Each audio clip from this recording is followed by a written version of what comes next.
Salut chers abonnés de la chaîne JES Crypto Investment. Dans cette vidéo nous allons parler de l'actualité liée à la plus grande plateforme d'échange centralisée des crypto-monnaies. Que se passe-t-il réellement chez Binance? Que peut-on retenir à propos des différentes rumeurs qui circulent sur la toile à propos de cet échangeur? Quelles dispositions pratiques doit-on prendre en tant qu'investisseur et utilisateur de cette plateforme? Suivez jusqu'à la fin cette vidéo pour être au parfum de toutes ces informations. Avant d'aller sur le vif du sujet, abonne-toi en activant toutes les notifications pour ne manquer aucune de nos prochaines vidéos et tutoriels. À présent, passons au sujet du jour.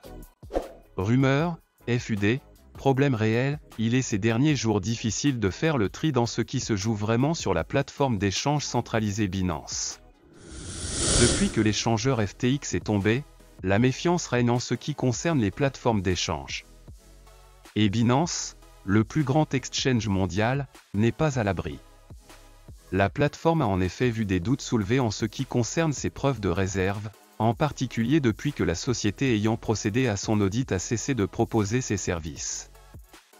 Pour rappel, Binance a multiplié les initiatives pour prouver sa stabilité financière.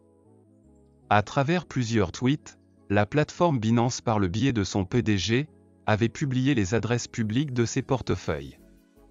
Il avait alimenté son fonds d'urgence, créé un fonds commun avec d'autres entreprises, et procédé à un audit pour prouver la fiabilité de sa plateforme, mais cela n'aura semble-t-il pas suffi. Plusieurs éléments ont de nouveau ravivé la méfiance de la communauté. Avec tout d'abord une interview de Changpeng Zhao, qui a semblé visiblement mal à l'aise face à la question d'une journaliste.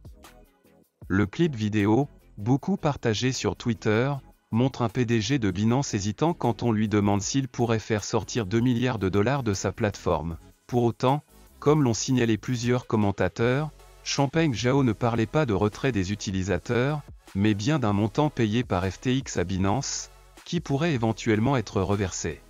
Selon CryptoCan, l'entreprise choisie par Binance pour auditer l'échangeur Binance.com et Binance US, les réserves de Binance étaient conformes, gérées de manière habituelle, et sans commune mesure avec celle de FTX.